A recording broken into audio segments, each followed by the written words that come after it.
Welcome, ladies and gentlemen, to the Film Club Podcast, where every week me and Miss Boost sit down and talk about some movies. So let's talk about some movies. So Boo, how are you doing on this fine mobster March madness? I'm good, because today we're actually talking about a mob movie that I have seen before, and Oh, that really? I enjoy quite very much. I feel a lot of people enjoy this movie. I think you enjoy it a lot more than I do, but we're going to be talking about Scarface today. Yes, the 1983 Brian De Palma, Al Pacino starring cocaine snorting Scarface. With tigers. With tigers. Before Tiger King. Oh, far before Tiger King. He was the original Tiger King. He was. I want to see Al Pacino wearing a blonde mullet snorting mountains of cocaine. That's got to be his next Oscar performance. Oh, absolutely. Joe Exotic. Exactly. Oh my god, that sounds great, actually. Al Pacino plays Joe Exotic. I saw a tiger, but a tiger saw a man. Meryl Streep plays Carol Baskin. This is a $1 million idea right here. We got to get the lawyers on the phone, start getting contracts signed. We got to get this movie made. But outside of Fantasyland, so this movie. Yes. This movie, very 80s from what I've forgotten, because it's been a while since I've watched it. When was the last time you saw it, actually? I'm gonna say maybe 10 years ago. 10 years ago? It's been a long time since I've seen it. Wow, okay. Because I think I saw this movie for the first time... a couple of years ago. Like, literally right before the pandemic. Yeah. And I remember really enjoying it, because it's, again, that nicest slice of 80s cheese, but god damn, I forgot how insane this movie was. Oh my god. Also, this movie could not get made today. No. Not even fucking close. No. I mean, even back in its heyday, there was a lot of issues with the making of this film and character choices that they chose for this movie. Definitely wouldn't fly today, but it kind of goes with that struggle, that argument of doing the correct thing and doing the thing that, you know, the performance, because the performance by Pacino is outstanding in this movie. It's not outstanding. It's iconic. It's iconic, and it's just... Should we just go with the elephant in the room? I think we have to. We're already here. We may as well. Okay, so Al Pacino playing Tony Montana. Al Pacino, not Cuban. Nope. Al Pacino's Cuban accent is borderline cartoonish. Yeah. And would you call this like a racial stereotype? Yeah, it kind of is, but then it's hard to... Because you love Pacino, you're like... Yeah. And this is one of the iconic Pacino performances. It is, and it's, you know, one of the biggest mob movies of all time. Biggest gangster flicks, gangster flick. I mean, it's had such an impact on so many other films, on music. A lot of hip-hop. On art, so it's... Yeah, it's a big film, and there is that struggle of political correctness where they should have chose someone of Cuban descent, because on the cast I think it was only Stephen Bauer that was Cuban. Yeah, I'm pretty sure he's the only person who's Cuban. And the other thing is not even like political correctness, but like just like character choice, because Tony Montana is a cartoon character, right? He's a cartoon of a villain. Yeah. But I mean, he could be a pretty scary ass villain. Yeah, he's a scary cartoon, but he's still like he's super cartoony. Don't be wrong. I still really dig this movie because it is so much just like ridiculous fun. Yeah. Like, and also Al Pacino, he sells it. He does. He knows the kind of crazy he's in, so he's going 1,000 degrees with it. And it works. It works in this movie because we kind of see quiet Tony Montana in the beginning, and then we see this, you know, full-on descent to madness. It's the paranoia, it's the coke, it's everything. Copious amounts of coke. So much cocaine. Hollywood would sweat it. All that yayo. That's another thing. Fucking Al Pacino could not even fake Spanish in this movie. No, there's only one line of Spanish that he speaks in this movie. Which, again, Tony Montana, born, raised in Cuba, travels to Cuba as an adult. And he only speaks English throughout the entire movie, even in private conversation. I feel that's weird, right? Yeah, it is. But again, it's Pacino. It's Pacino. That's the elephant in the rooms, everybody, is we get it, Al Pacino, not Cuban, kind of a cartoon, but the rest of this movie, though. Yeah, and I mean, it's it's still been an issue in, movies even today, where there's portrayals of stories and we see that somebody of, not the right descent is set to be that character, and there's kind of been... I know that, who was it? There was somebody who was getting in a lot of trouble because they were playing Desi Arnaz for the I Love Lucy movie. Oh, Javier Bardem? Javier Bardem, yeah. And they're like, he's not Cuban, he's Spanish. Mm-hmm. And they're like, hey, come on. It was the same thing with Doctor Strange. Oh, yeah, because they had Tilda Swinton playing somebody who's supposed to be, like, Chinese or Japanese?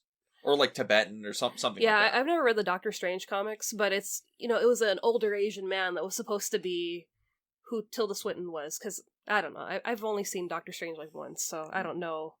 It happened. Yeah. But Scarface, I guess, where do you want to get started after the whole, I guess, disclaimer of the movie?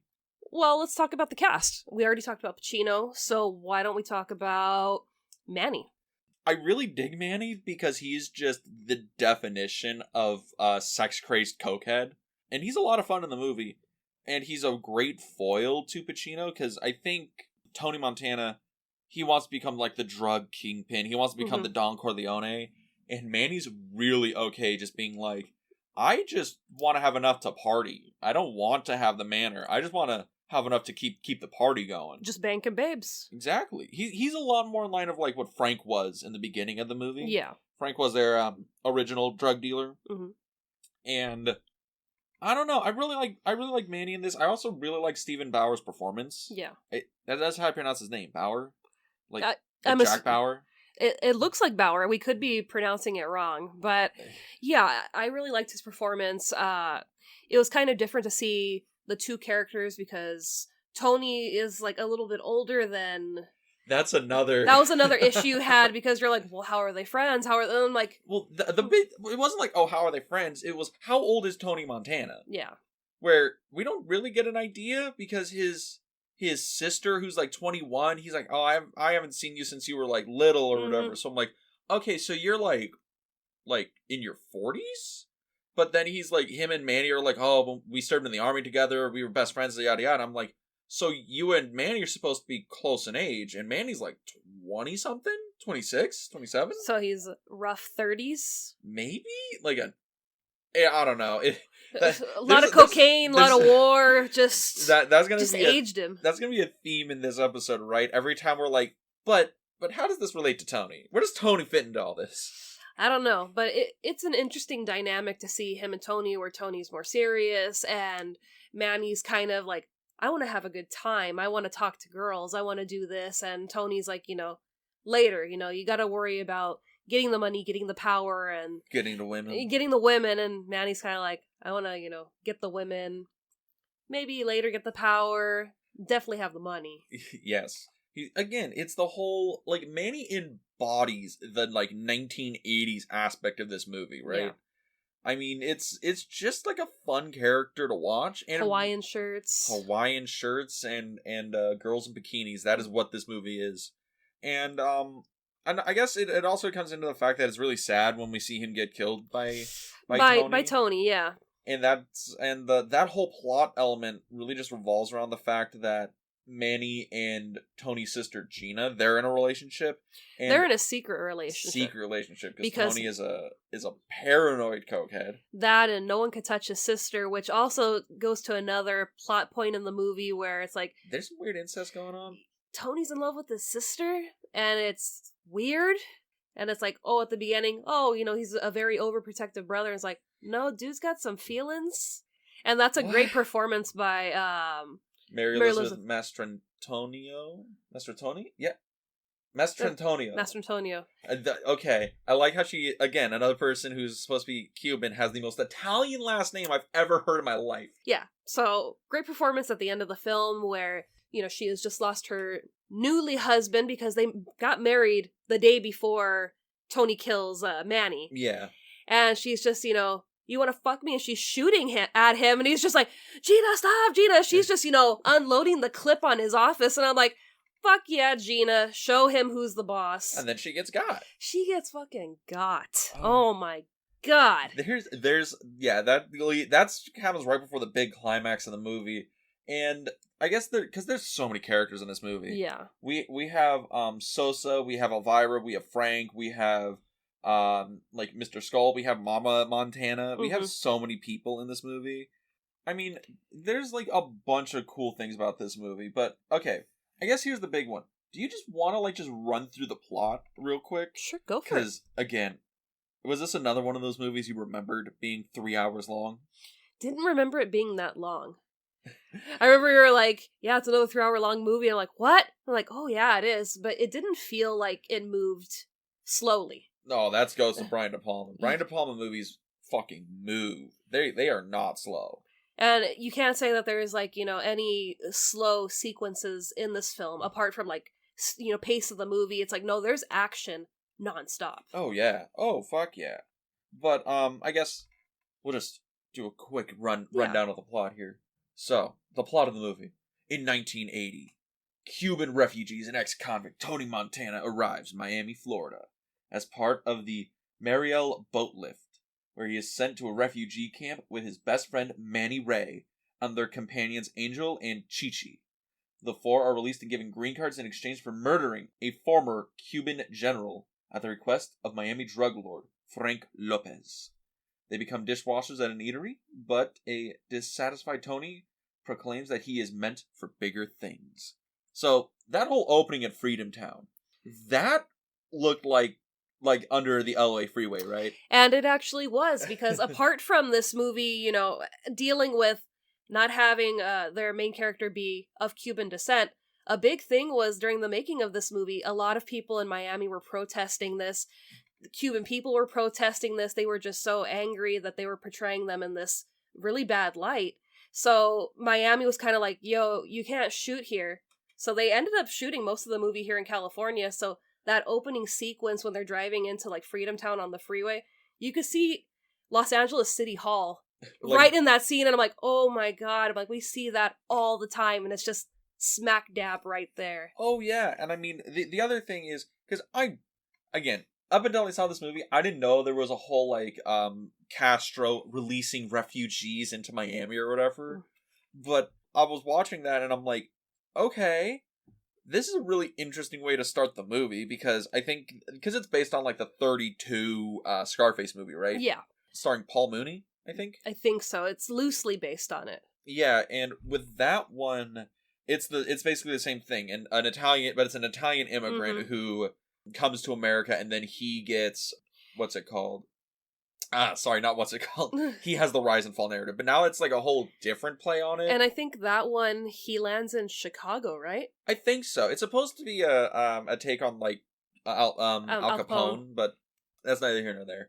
But yeah, the opening sequence is really cool, and also when they're calling out the Cuban general during the riot, that shit was a horror movie. Oh, definitely. Just that, because I mean, I've seen this movie a lot. I watched this at a young age when I shouldn't have seen this movie. I feel that's most people of our generation is like, when'd you see Scarface? I don't know, my dad thought it was cool, so I was like, I don't know, 9, 10. Pretty much, yeah. But that scene I forgot, because when you think of Scarface, you think of, the climax, you think of, The dancing in the clubs, or yes, the dancing in the club, yeah, the shootouts. But I completely forgot about that scene. And yeah, it's a total horror movie. It's just like, you feel terrified for the general that they're going after. And just seeing that people are starting a fire in that little tent, and then they're just following him, and people are starting to do the chant. And they're smacking stuff, but they're not like smashing things because of the riot. They're smashing it and looking right at him. And it's that build-up. And you're just waiting to see who's going to take him out. And it's fucking Tony who stabs him right as he's walking out of the door. And it's so good, because you think, oh, this is where he escapes and he's gonna like get out of there, and then Tony just appears like a specter. And that's actually a really well built up, like, suspenseful sequence. And also shows you how savage Tony is. Oh yeah. But I guess right after that, because now they're dishwashers in the shittiest taco truck I've seen in my life. So as they're being dishwashers, Frank's right hand man, Omar Suarez, sends the four to purchase cocaine from Colombian dealers. The deal goes badly. However, when Tony and Angel get captured, Tony's forced to watch as Angel gets killed when the dealers dismember him with a chainsaw. shortly before Manny and Chi-Chi manage to rescue Tony and kill the Colombians, suspecting that Omar set them up. Dun dun dun. Because this is the first iconic image, right? It's the chainsaw in the bathtub. Mm-hmm. And I mean, that one was hard to watch the first time. It's still hard to watch. It really is. Because, I mean, you don't see too much. I don't think you ever see the chainsaw touch anybody. You see, like, the blood gush, but it's more seeing Tony's reaction to it. And just the fact that, you know, he is this ruthless man, but he can't handle seeing this guy getting dismembered in front of him. He is just flinching, he's, like, passing out. And it's really well done filmmaking, because it's like Hitchcock. Because it's all suggestion. It's all suggestion. It's like Spielberg. You're not seeing what's coming at you, but you're feeling like, oh my god, something's going to happen. Which is crazy, because I think this was the major scene in the movie that the censors had a problem with. Oh yeah, they wanted to give them like a N-17. They wanted to give this an X rating, NC-17 rating. They wanted to like no part of this movie, and De Palma had to re-edit basically just this scene like 5 times. Yeah. To get it to like work, and it's pretty understandable because the sequence is really just unsettling and unnerving. Because the rest of the movie, yeah, there's violent like explosion, guns, whatever, but it's not like, you know, oh, that's not like scary. Like you see that in like Arnold action movies or like Sylvester Stallone Rambo, but like the chainsaw thing is like that's Texas Chainsaw Massacre. That's weird. That's spooky. That, and it's also personal too. You know, they're both chained up. They can't move, and you know they keep grabbing his face to make sure that he's watching this. So it's not like, oh, it's violence. It's like, no, we're gonna torture you while we torture this poor man. Well, even though he's, you know, a drug dealer, a gangster. Yeah, but, you know. But we're gonna torture this man to death right in front of you. And we also have the whole other aspect of it where Omar, right? Yeah. Tony's pretty sure Omar set him up, and Tony, just being the fucking, like, you know, crazy person he is, basically no-sells the whole thing. Yeah. It really goes in more with his character of, okay, this guy can just take anything, right? Even though we don't want to root for him because he's... Well, I guess we don't want to root for him at the end of the movie because, oh, he's this, you know, monster, drug dealer, abusive guy. But at the beginning, he's just this, you know, poor refugee who's grinding away to try and make a living. And, okay, he gets it dealing drugs. And it's a good little, you know, character moment. At least I think so. But he goes from wanting to be a boss to being a monster. Yeah. And, I mean, he is just absolutely ruthless once he starts to get the cash. Oh, yeah. And that comes up again right after this, right? Because he goes to Frank, right? Yeah. And he's like, hey, I got not only the drugs, I got the money. And during this meeting, Tony sees Elvira, Frank's trophy wife. Played by Michelle Pfeiffer. And, like, her first major movie role, right? I believe so. Yeah, and then right after that, that's when Frank hires Tony and Manny, and Tony, you know, reunites with his mother and sister. He starts flashing his cash, like, all over the place. And after Tony starts flashing all of his cash, and Frank starts building up a little bit of trust in him, then he sends Tony and Omar. Omar starts realizing Tony's taken over his spot. And they go down to Bolivia, and they meet with the cocaine kingpin, Mr. Alejandro Sosa. And during this meeting, Omar, unhappy with Tony's negotiations, gets fucking gotted by Sosa because Sosa knows he's a fucking snitch. Yeah. Apparently he's been working with the police, you know, dropping dimes here and there about, you know, hey, this person's doing this, this, and that.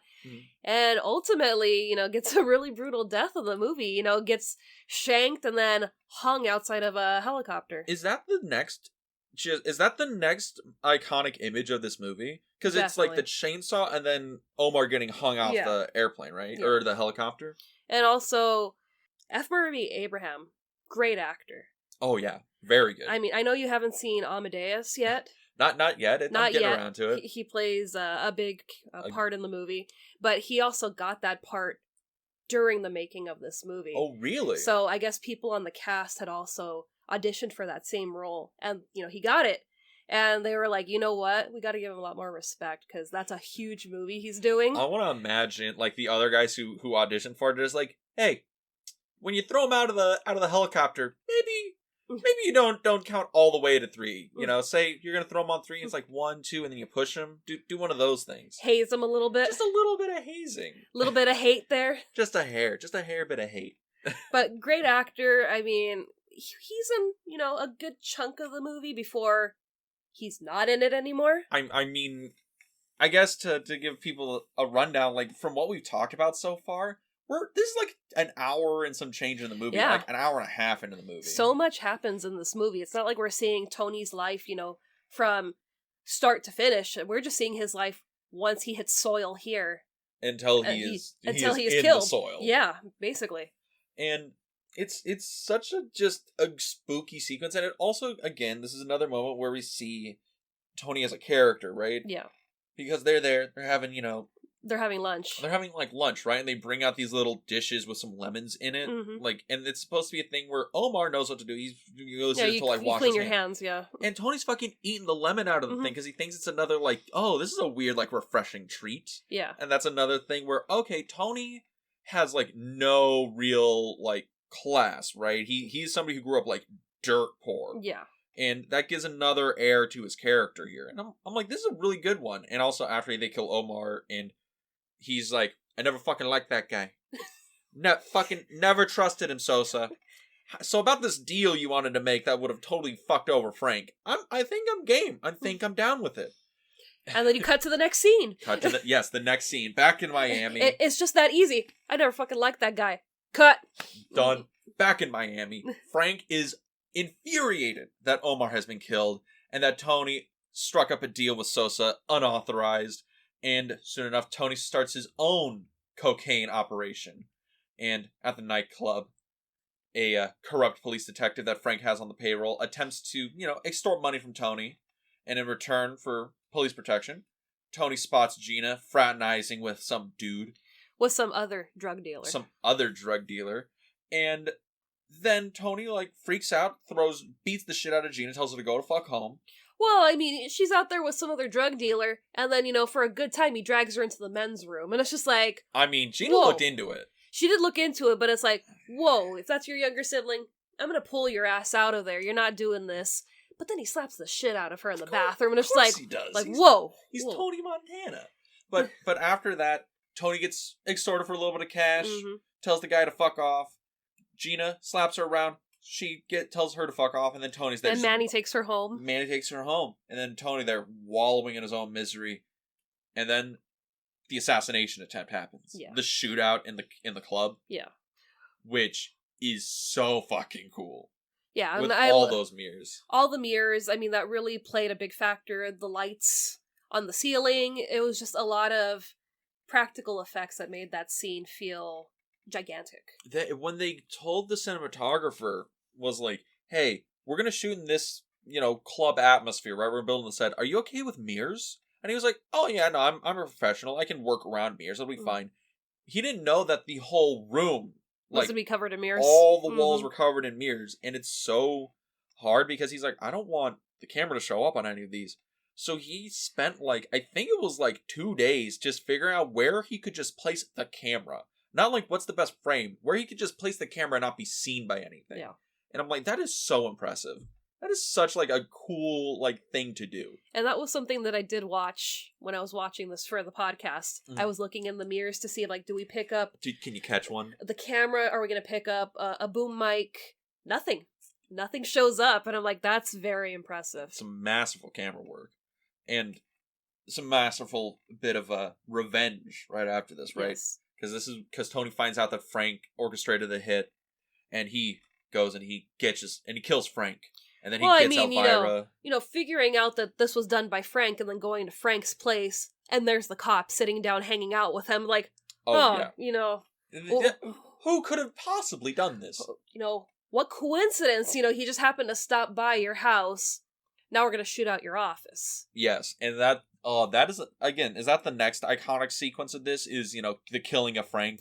Him begging, the groveling? It's not even that scene. It's Tony sitting against the backdrop with the, Miami at sunset. Oh, and he's in the blue suit, and he's got his arm in the sling and the gun. That's the next iconic piece of the movie. It's not even him killing everybody. That whole sequence is just that image. It's just that image of him sitting there and kind of, I know what I'm gonna do. You know what I'm gonna do. It's and just, even if you beg for it, I'm not letting you come out of here alive. And it's so good because right after that, that's when Tony, he finally gets Elvira. Because once you kill a man, you get his wife. That's just how the law works. I mean, that's the next scene after he hires, what's his name? He goes and wakes her up. He's like, yeah, Frank's dead. Go pack up your stuff. You're coming with me. And she's like, all right. She's like, what? Most Chad move in all of cinema. Hey, I killed your husband. You are mine now. Pack up your shit. We are going. And he takes Elvira. Now he has all of Sosa's drugs coming. Yeah. And I mean like millions of dollars of drugs. And he starts selling. And then we get the super 80s montage. Oh, yeah. The super 80s montage. With Take It to the Limit. Walk along the razor's edge. Oh my god. That montage is every montage meme that has ever been montaged. Yes. Oh my god, it is so 80s. You've got them going to the bank, dropping off bags and bags of cash. You have him in the white fucking Miami Vice suit. You got him with tigers. You got him with bitches. You got him with mansions. buildings, because, he's got, Montana Realty, Montana, like, travel agency, something. He's got a whole bunch of buildings down. It's like, the fuck is happening? And it's all done in this, like, 5-minute montage, because these are the whole fucking song. Yeah. And it is such 80s cheese, and it's delicious. Oh my god. I want, because you'll watch that scene and you're like, this is the movie. It is 80s excess. That is what this movie is. And I'd forgotten about that montage.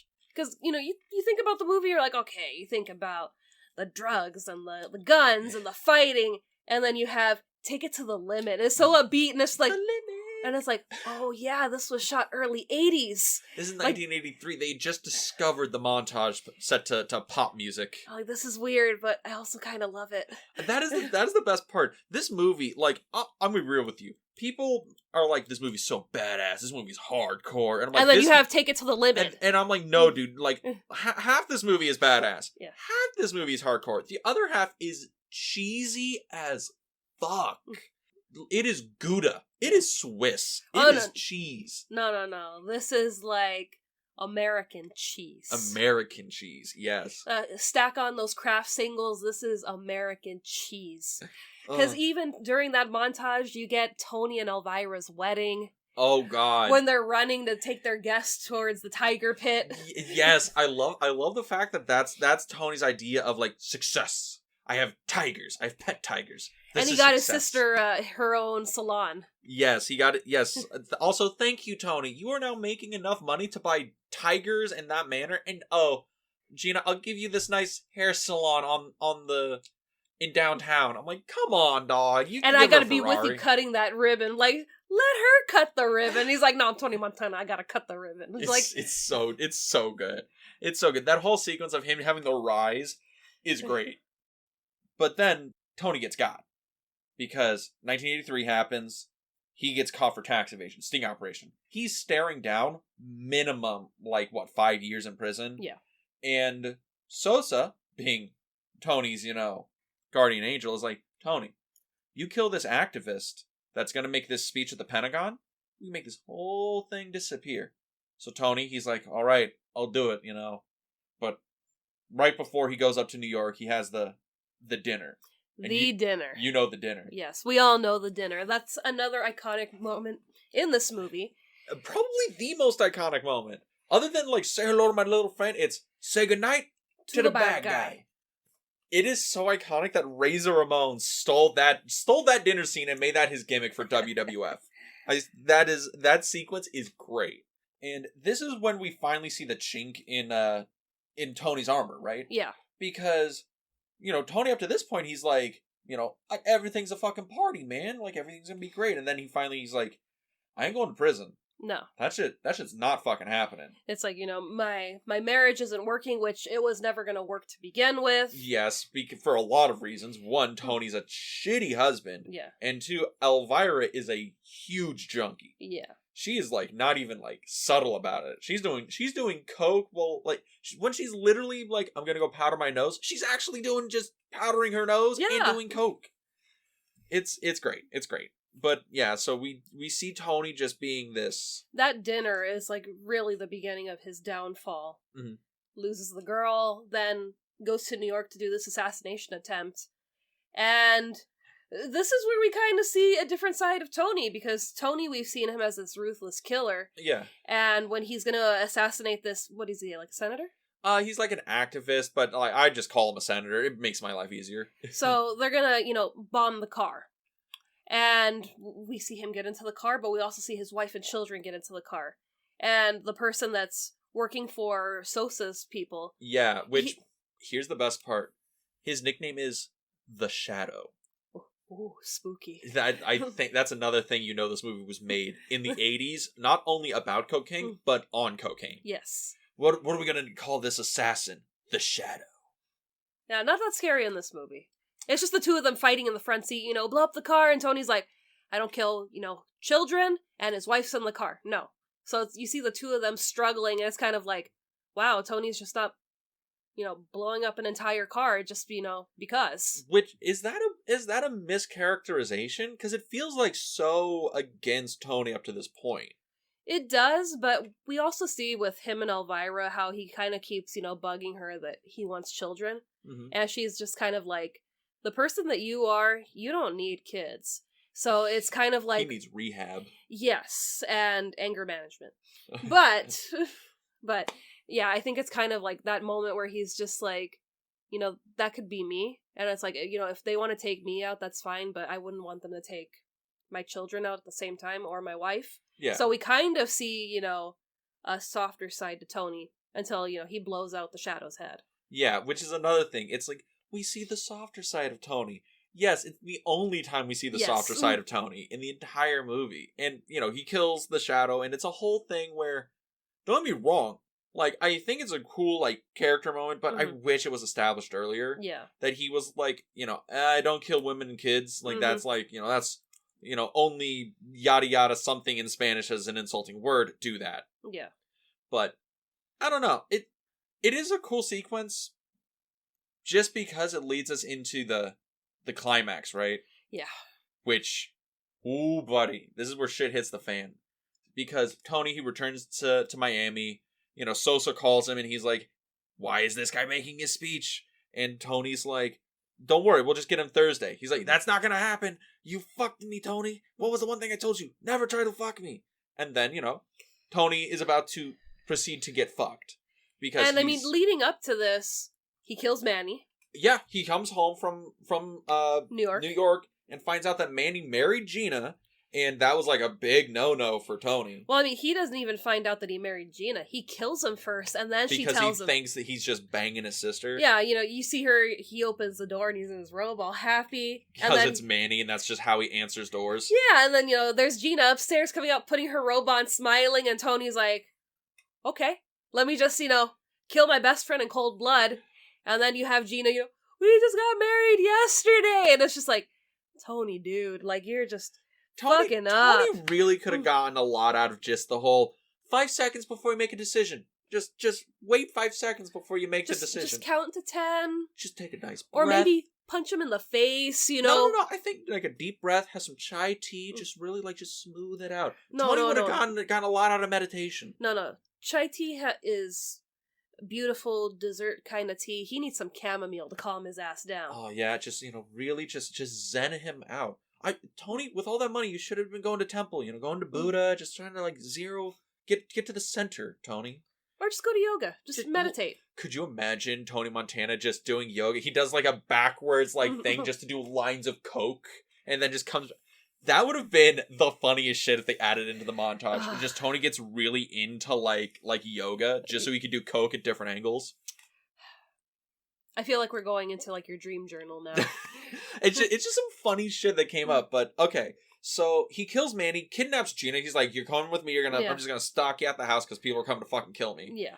And he's at the house. Tony's doing a shit ton of cocaine because he's like, "Oh God, Sosa's coming at me. We're just gonna go to war. I'm just gonna go to war. It'll be fine. I'll just go to war." All the fake cocaine in this movie, which I think was powdered milk. Yeah. Fucked up Al Pacino's nose. Yeah. Which makes so much sense. Yeah, because, he does it a lot. And it's not like he's pretending to do it. It's like, no, he's full on just snorting this powdered milk or vitamin B or whatever. Yeah, and he said in an interview, he's like, I don't know what was in it all the time, but he's like, it just fucked up my nose. It's never been the same ever since. And it's just like, that's a lot. I want to imagine that it was just like, no, we just got like the producers to bring in all their Coke. So the Al Pacino's just doing rails of live Coke on set. I think that would kill him. Probably, or it would make a great performance. Yeah. But Tony's there. Gina comes in as like Sosa's men are starting to come in on Casa de Montana, and Gina's like doing the whole thing of like we talked about earlier, where she's shooting at Tony, and he moves the chair, and there's the guy with the machine gun and just lays her out. Yes, Tony kills that guy, throws him over the balcony. Then he sees the sea of fucking henchmen. And they're, because they're not assassins, they're henchmen, right? But he's also so high, he goes and picks up Gina and he's, patting her face. It's okay, it's alright, I'll protect you. And it's just like, dude, she's gone. She got hit with that MAC-10. Yeah. And then that's when we get, what was it, like an M16 that he pulls out with a grenade launcher on it?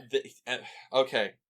Tony, with all the henchmen zeroing in on his position, they're banging on the door, they're trying to get in.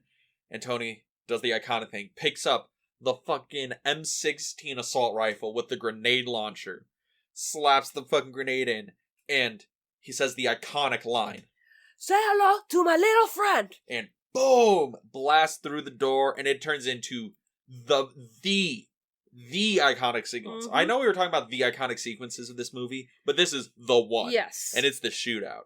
He walks out, he's just laying into these guys, unloading full clips, shooting grenade launchers. He's so high on cocaine. They're shooting him back. He gets shot 10 times and he just fucking takes it. And he goes, okay, you got more? And you got more? I'm gonna fucking kill all you guys. And then that's when the skull, because again, this movie was written in the 80s on cocaine. The skull, which is the main assassin, just blasts Tony through the back with a shotgun. Quietly. He just walks, takes his time, loads up the shotgun, and then just blows the life out of Tony. And Tony falls over the banisters into his pool, and you see the message. The world is yours. On the statue. And then we get the dun, dun, dun, dun, dun, dun, the theme to this. Yes. Which, I don't know if it's just me, but did it kind of sound like the Gremlins theme a little bit?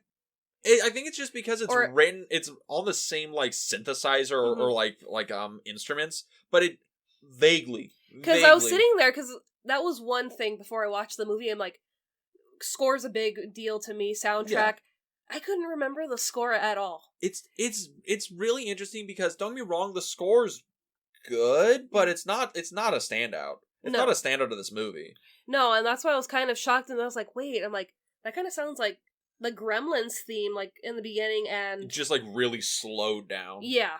I mean, I don't think it might be the same guy who did the Gremlins theme. I don't know. We'd have to look that up. We'll do that later. Yeah, we'll do that for a trivia Tuesday. Yeah, we'll do that in post. But yeah, that's the most iconic scene of the movie. I had that poster on the back of my door with him with the M16. Are you serious? Yes, I really like this movie. I had the actual poster of this movie, the black and white one where it's split in half. Which, that poster, I don't think has ever stopped being sold in America. That poster is so popular, but yeah, I had the poster, the long door version of the poster of him with the M16 shooting it. And it's a cool movie. It's a cool sequence. Yes, it is. And on that note, a cool movie. Because this movie, I mean, it wasn't exactly a financial bomb when it came out, but it did not do as well as people thought it was going to do. No, but it's, it's lived on, it's surpassed what some people have thought of it, and it's a really big, iconic movie. Yeah, and that is the thing. It's an iconic movie. But this is the cult classic iconography. Because the movie cost somewhere in the $35 million to make, $30 million to make, and it only made back 65 of its budget, or $65 million. Which, more than it cost, but, you know the rule, a movie has to make literally double its budget back to be considered to break even. Yeah. So, the movie, it's so crazy to me that this movie just was so, underwritten by the critics, and, no one really liked it, and it wasn't until it hit, home video, and it became, this thing, right? You just had this on VHS. Yeah, it's like most cult movies, where critics don't like it. They won't recommend it. But some did, some didn't, and then the but audience then didn't show up. You let the audience see it, and it's just this huge thing that still lives on. It's still a very big influential film for a lot of people. I mean, that's what I wanted to talk about, the influence, because this movie is like 90% of like gangster rap, hip hop, like iconography, right? Yeah. Like, I know there's a rapper and his name is just Scarface, yeah. And I know there's so many guys who basically set up their whole, like, image around the movie Scarface, right? The bling and bitches rappers of, like, the early 2000s and the 90s and all that stuff. And this movie just became iconic, and it just permeated pop culture. Do you think this movie is Brian De Palma's best movie? Because Brian De Palma has a lot of great movies. Yeah. He has Blowout, Carrie, Untouchable, Scarface. He's a lot of good movies. But is this his most iconic movie? I think so. You think so? Yeah, I think so. I mean, not only for the plot and the characters, it's just the life that it has. It's not like a movie that's died down. It's still a very popular movie. Yeah. People still have their Tony Montana man caves. Yeah. People are still actively making Tony Montana man caves. Which, neither here nor there. Yeah. Tony Montana's not exactly somebody you want to aspire to be. No, definitely not. But just to see, the rise and fall of this character, and it's like where he could have been, but where he ended up. And I think that's the beauty of the movie. It uses the most, I guess, cookie cutter, like, gangster film plot. It's the rise and fall narrative. This guy who starts from nothing rises up to gain everything, and the consequences of living the life of crime is his downfall. And it's so cookie cutter, but there's so much just style to the movie that it rises above what you can call a very basic plot, and it becomes this piece of just iconography that has just lived on so far past its, like, original release. But with that, Boo, do you have any other things you wanted to jump on this movie? Come on, we got time. I mean, overall, great film. I would highly recommend watching it. Warning, there is a lot of graphicness to this movie, so be prepared. But, no, I mean, I'm good with everything we said. We talked about how we forgot to talk about the yellow Cadillac with the white tiger print in it. Oh, I wanted that car so bad. You have no idea. I want to cruise around like sunset in that and just take in that drip. Like, oh my god. Tony Montana has drip in this movie. Don't even act like that Cadillac wasn't the coolest fucking thing when you were 15. No, I've liked other movie cars more. Wow. Alright. But I'd agree with you. Super recommend this movie. It's a lot of fun. Will point out that, this is definitely something you shouldn't watch as a small child. Yeah, but, I mean, if you're in the mood for just a fun, like a really good, fun, cheesy, actiony crime movie, this is up your alley. Yeah. But, with that, Boo, since this is your month, Mobster Movie March. It is. What are we marching on to next? Well, we're talking about another movie that I love.